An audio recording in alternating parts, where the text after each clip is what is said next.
출애굽기 34장의 말씀으로 함께 은혜를 나누겠습니다. 오늘이 이제 5월 달의 시작이 되었습니다. 어느덧 4개월이 다 지나고 이제 중반으로 이제 2020년이 들어가고 있는데요.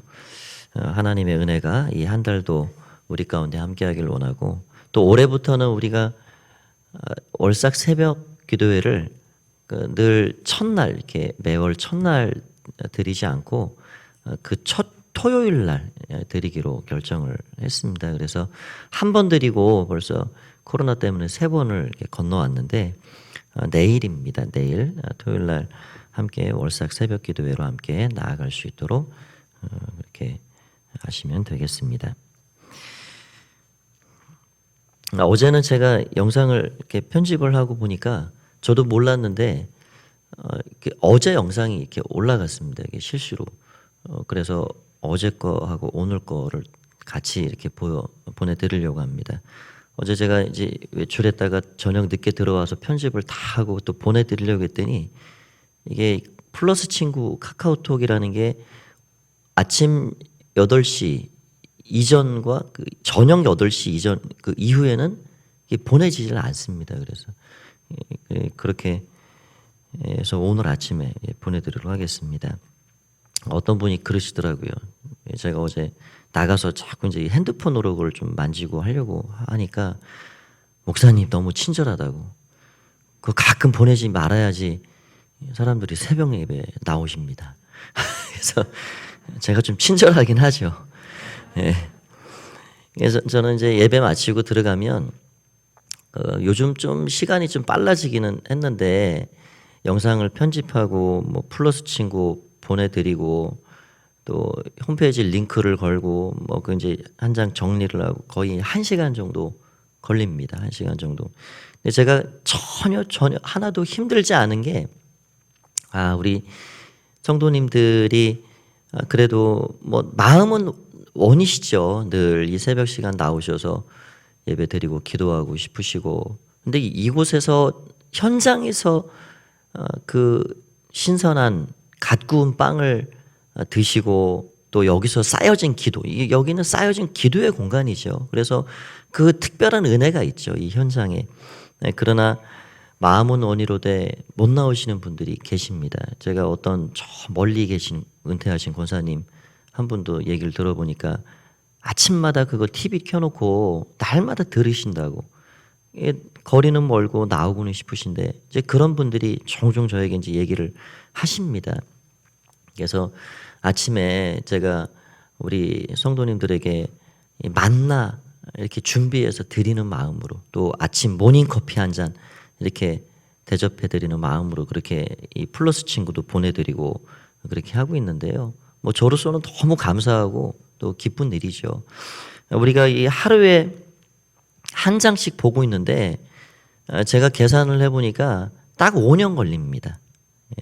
우리 계시록까지 맞춰질 때까지 가면 5년이 딱 걸리는데, 그냥 저는 그래요. 성경을 혼자 읽으실 때보다 이 새벽 하루 한 장씩 보는 이 말씀을 통해서 저는 이제 제가 하나님 주신 마음을 따라서 뭐 이 짧은 시간 다 볼 수도 없습니다. 한 절 한 절을.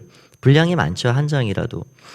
그래서 중요한 부분들 이렇게 말씀을 드리고 나누고 하는데, 그냥 보는 것보다는 성경을 보는 눈이 열리고 맥을 잡을 수 있고, 그래서 이 성경을 이렇게 차근히 쭉, 우리가 그동안은 그랬죠. 산발적입니다.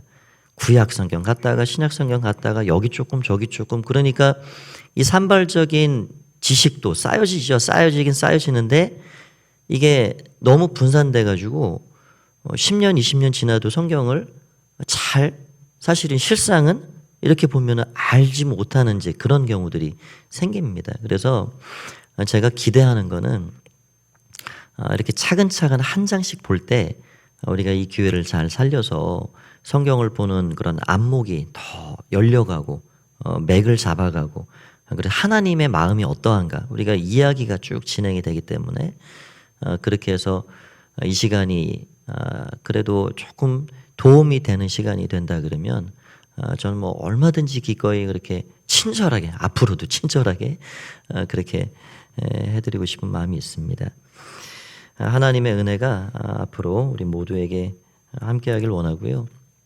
한 30명 정도 이렇게 새벽에 나오십니다. 제가 이렇게 보면은 많게는 나오시는데 우리 기도에 불씨 같은 분들이고 참 기도에 그런 씨앗과 같은 분들인데 너무 귀하고 그래서 앞으로도 이 한 장씩 말씀을 붙잡고 또 기도하는 그런 일에 우리가 최선을 다해 나갔으면 좋겠다 이런 생각이 들어옵니다. 오늘 34장 말씀은 하나님께서 모세를 다시 부르십니다. 40일을 말씀을 받고 돌판을 가지고 내려왔는데 백성에서 금송아지 만들어 놓고 절하고 뛰고 놀고 그런 장면에 돌판을 내던져버렸죠. 그러니까 그거는 큰 의미가 있습니다. 계약을 체결했는데 돌판이 깨진 거는 언약이 깨진 거죠. 예. 언약이 깨진 거는 마음이 깨진 겁니다. 그래서 백성들은 이미 우리가 다 손들고 준행하겠나이다 라고 계약할 때 이야기를 했음에도 불구하고 실상은 마음이 그렇게 담겨있지 않은 그런 계약이었지 않나. 하나님도 그 백성들과 함께하는 그 시간을 정말 기대하고 그런 좋은 마음을 가지고 여기까지 오셨는데 그 하나님의 마음이 깨어질 정도의 그런 큰 사건이었습니다. 그렇게 그런 일이 있고 난 다음에 모세의 결사적인 기도가 있었고 그럼 내가 함께 하겠다 그런 말씀을 결국 모세가 하나님에게 받아내는 걸 보게 됩니다. 그리고 하나님께서 너는 처음 만들어준 그 판 그대로 판을 만들어 와라. 처음 판은 하나님이 직접 만드셨지만 두 번째 판은 모세 내가 직접 만들어라. 직접 만들어서 가지고 와라. 이거는 어떤 의미가 있냐면 하나님의 말씀을 우리에게 주실 때 우리 말씀을 받는 이 마음의 밭의 종류가 많죠. 예수님은 것을 4가지로 말씀하셨고 이 판을 우리가 정성스럽게 잘 준비할 때 좋은 밭의 마음판이 될 때 거기에 하나님께서 말씀을 새겨주시는 그런 은혜가 있는 거죠. 그래서 늘 예배의 자리에 나올 때마다 기도하는 마음으로 준비하는 마음으로 그렇게 하나님 앞에 나아가는 게 굉장히 중요한 일이라 할 수 있습니다. 그렇게 해서 올라갔습니다. 올라갔는데 하나님께서 뭐라고 말씀하시냐면 여기 6절, 7절에 보니까 그렇게 되어 있습니다. 여호와께서 그의 앞으로 지나시며 선포하시되 여호와라 여호와라 자비롭고 은혜롭고 노하기를 더디하고 인자와 진실이 많은 하나님이라 인자를 1000대까지 베풀며 악과 과실과 죄를 용서하리라. 그러나 벌을 면제하지는 아니하고 아버지의 악행을 자녀 자손 3, 4대까지 보응하리라. 하나님이 어떤 분인가? 하나님이 직접 너무 모르니까 백성들이 그냥 사실 그렇죠. 하나님도 내가 이런 하나님이다 라고 직접 말씀하시는 거는 많지 않습니다. 사건을 통해서 어떤 일을 통해서 우리는 하나님이 어떤 분이라는 걸 잘 알아가죠. 그런데 지금까지 와보니까 이게 지금까지 출애굽을 통해서 여기까지 온 것을 지켜보니까 도저히 백성들이 모르는 거예요. 내가 누군지 모르는 거예요. 하나님께서 직접 다시 말씀하시고 모세야 내가 이런 하나님이다. 기억하고 그걸 기록해라. 그리고 알려줘라. 하나님이 어떤 분인가 자비롭고 은혜롭고 노하기를 더디하고 인자와 진실이 많은 하나님이다. 그게 그대로 드러난 게 뭐냐면 인자는 1000대까지 베풀어 주시고 죄와 과실은 용서해 주시고 그런데 악행은 자녀 없어 3, 4대까지. 그러니까 이 3, 4대와 1000대는 어마어마한 차이죠. 배율로는 몇 배나 차이가 나는지 모르겠지만 300배 차이 나죠. 그러니까 하나님은 정말 그러신 분입니다. 시편 30편 말씀에 그 진노는 잠깐이고 그분의 은총은 평생이다. 그런 말씀이 있습니다. 그래서 하나님은요, 우리가 하나님을 그냥 그 언약의 말씀을 따라서 잘 순종하고 하나님 잘 경외하고 그렇게 살아가면 정말 하나님께서는 복을 준비한 거를 더 더 주고 또 주고 그러고 싶으신 마음이 가득하신 분이 하나님이십니다.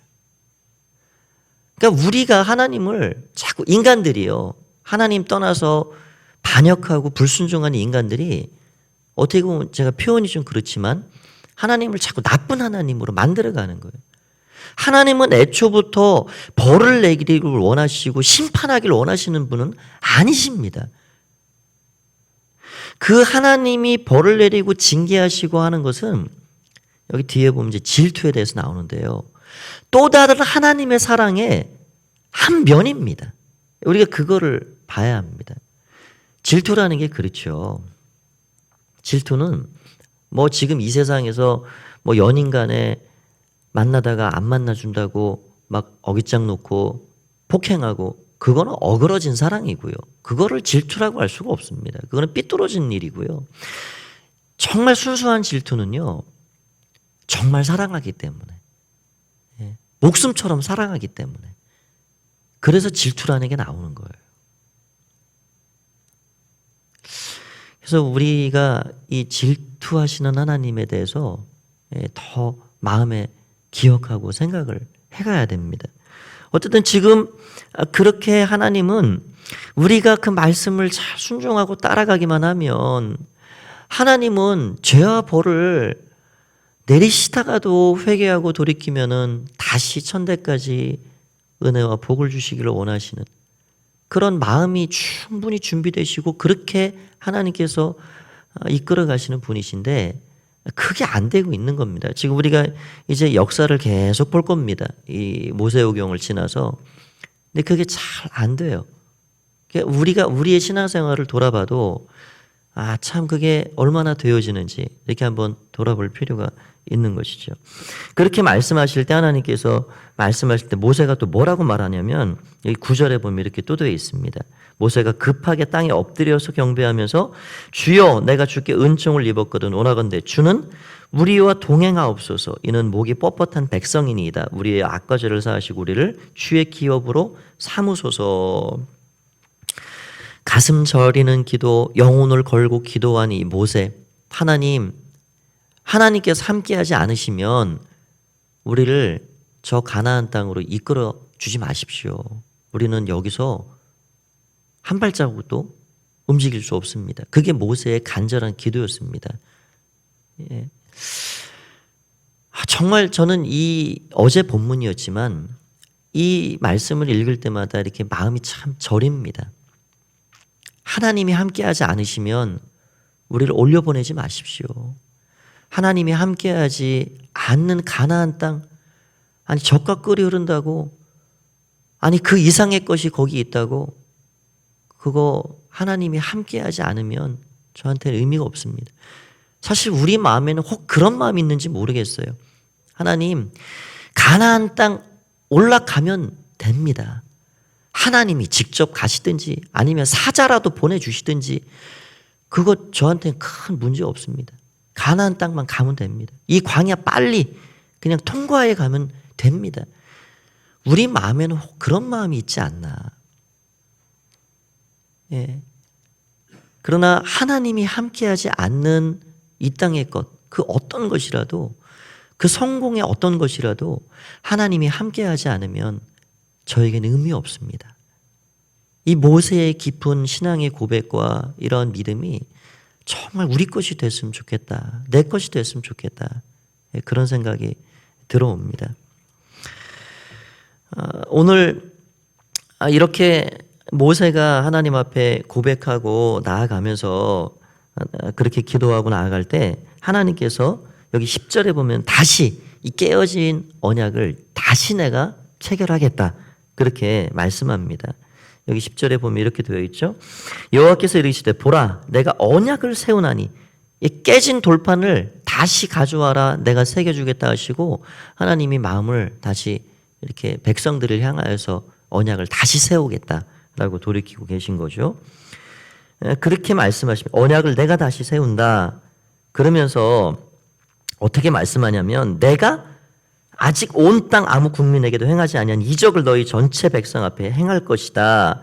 내가 머무는 나라 백성이 다 여호와의 행하심을 보리니 내가 너를 위하여 행할 일이 두려운 것임이니라. 하나님께서 언약을 다시 맺어주시면서 하시는 말씀이 내가 온 땅의 백성 중에 아무도 경험해 보지 못한 큰 일을 할 것이다. 그 일이 뭐냐? 그 일이 여기 11절에 나와 있습니다. 그 행할 크고 두려운 일이 뭐냐? 내가 오늘 내게 명령하는 것을 삼가 지키라. 보라, 내가 내 앞서서, 여기 33장에는 내가 내 사자를 앞서서 보내겠다 하셨는데 이제 직접 하나님이 내가 함께 했다. 내가 앞서가겠다. 내 앞서서 아모리 사람, 가나안 사람, 헷 사람, 브리스, 히위, 여부스 사람을 쫓아내리겠다. 하나님이 행하실 크고 두려운 일은 그 땅에 사는 백성들 쫓아내겠다. 다 쫓아내겠다. 그리고 그 땅은 내가 약속한 땅이다. 그 땅에 들어가 너희가 차지해 살아가라. 그게 하나님이 계획하신 크고 두려운 일이었습니다. 그러면서 하나님께서 그 땅을 차지해 들어가 살 때에 꼭 해야 될 일이 있다. 반드시 해야 된다 하시면서 주신 말씀이 12절부터 나와 있습니다. 너는 그 땅에 들어가 주민과 언약을 세우지 말라. 왜냐하면 너희에게 올무가 될까 함이라. 하나님은 그 백성들이 정말 이렇게 순수하게 잘 간직된 백성이 되기를 원하셨어요. 왜냐하면 사랑하시니까. 그 아내된, 그 자녀된 그 백성들, 마치 혼인식을 할 때 남편과 아내가 계약을 체결하고 나아가듯이 그 아내된 백성들이 잘 이렇게 준비되고 지켜지기를 원했는데 그 방면에 하는 말씀으로 너는 그 백성들과 언약을 맺지 말라. 언약을 맺으면 내 아들들이 가서 우상 섬기고 딸들이 우상 섬기고 같이 통혼하게 되면 그런 일들이 생길 것이다. 여기 14절을 한번 보시기 바랍니다. 14절에 너는 다른 신에게 절하지 말라. 여호와는 질투라 이름하는 질투의 하나님이니라. 여러분 왜 우상에게 절을 하지 말라 말씀하냐면 우상에게 절한다라는 것이 그런 뜻이 있습니다.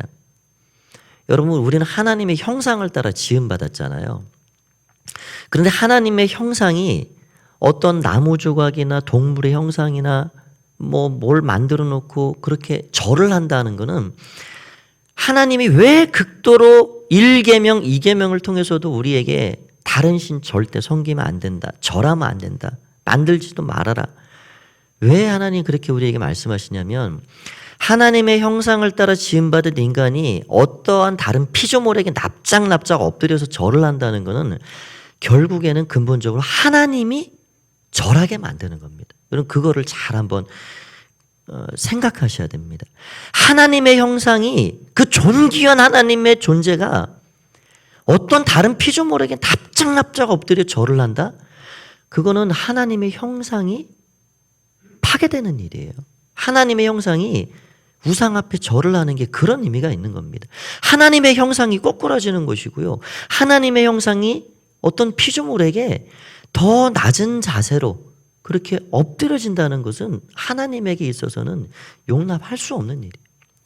그러니까 지금도 수많은 사람들이 어제도 가서 뭐 절에 찾아가서 부처 앞에 그냥 3,000배 한다 하고 세상의 사람들이 다 그렇죠. 다 귀한 존재들이죠.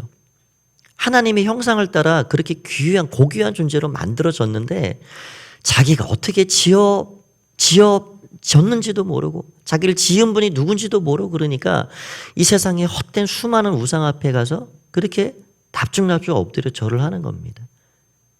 그러니까 우상 앞에 절하지 마라. 여러분 이게 그런 의미가 있는 겁니다. 단순하지 않습니다. 절을 하면요. 누가 그 절을 받아먹고 제일 좋아하느냐? 귀신들이 거기서 절 받아먹고 그래 절해라. 앞으로 절 계속 많이 해라. 그렇게 그 절하는 거를 그렇게 좋아하는 거죠. 이 마귀 사탄과 귀신들이 그렇게 절 받는 걸 좋아합니다. 그래서 우리가 혹이라도 우상 앞에 나는 하나님의 사람이고 하나님의 형상이 내 앞에 있는데 아니 하나님의 형상 앞에 다 와서 절을 해야죠. 왜 하나님의 형상이 가서 다른 헛된 것에 절을 하고 살아갑니까? 우상 숭배라는 건 그런 의미를 담고 있는 겁니다. 그래서 하나님이 질투하는 하나님입니다. 아까 말씀드린 대로 하나님이 정말 우리를 소유하기를 원하십니다. 이 말씀만 드리고 마치겠습니다. 여러분, 하나님이 왜 질투를 하시는가? 하나님은요, 우리가 우상의 그 어떤 존재라도, 이 세상의 어떤 것이라도 우리를 빼앗기기를 싫어하십니다. 하나님의 질투는 거기 있는 거예요. 하나님은 우리를 온전하게 소유하기를 원하세요. 온전하게. 너는 정말로 내 거야. 나는 너를 그렇게 정말 사랑해. 그게 내 마음이야. 우리가 그 계약 맺은 거 그렇게 잘 순종하고 너가 내 앞에 살아가면 나는 너를 천대까지 복 주고 은혜 주고 그러고 싶어. 그게 하나님 마음이잖아요. 그러니까 하나님은 우리를 온전하게 마음도 삶도 다 소유하기를 원하십니다. 그러니까 우리의 신앙생활이라는 건 뭐냐면 우리가 그 하나님 앞에 온전한 소유가 되는 것이고요. 우리도 우리의 고백을 따라서 하나님만이 저의 모든 것입니다. 그게 신앙생활입니다. 신앙생활이 깊어진다, 신앙생활이 더해간다, 그런 거는 주님, 저는 하나님의 온전한 소유입니다. 하나님은 저의 모든 것입니다. 그게 신앙생활입니다. 그래서 오늘도 그런 마음으로 하나님을 의지하고 바라보면서 나아가길 원하고, 내가 세상을 향해 눈을 돌리고 다른 어떤 우상 앞에 내 고귀한 존재가 납작납작 엎드려 절하는 것이 이렇게 하나님 마음을 아프게 하는 일이구나 라는 것을 늘 기억하면서 사랑하시기 때문에 진노의 질투의 불을 내시고, 그래서 어떤 학자는 지옥의 불도 질투의 불이시다. 질투의 불. 그런 말씀을 하고 있습니다. 그 하나님의 사랑 안에서 온전하게 하나 되어 앞으로 믿음으로 더욱더 살아가시는 그런 여러분 다 되시기를 간절히 말씀을 통해 축원드립니다. 기도하겠습니다. 하나님 감사합니다. 오늘도 귀한 은총으로 우리를 불러주심을 감사합니다. 질투하시는 하나님, 우리는 그 하나님을 참 깊이 있게 생각해 오지 못했음을 고백합니다. 그러나 너무 사랑하시기에 우리를 온전하게 소유하기를 원하시기에 그렇게 우리에게 말씀을 주시는 하나님이신 줄 믿습니다. 오늘도 그 하나님을 하나님으로 고백하고 하나님이면 족합니다. 우리 기도 가운데 고백하며 나가는 시간이 되게 하시고 이 한날도 그 하나님의 은혜 가운데 살아가는 귀한 은총을 덧입혀 주시옵소서. 하루의 모든 시간 성령께서 이끌어 주시고 기도하는 시간도 함께해 주시기를 간절히 바라고 소원하올 때에 예수님의 이름으로 기도하옵나이다. 아멘.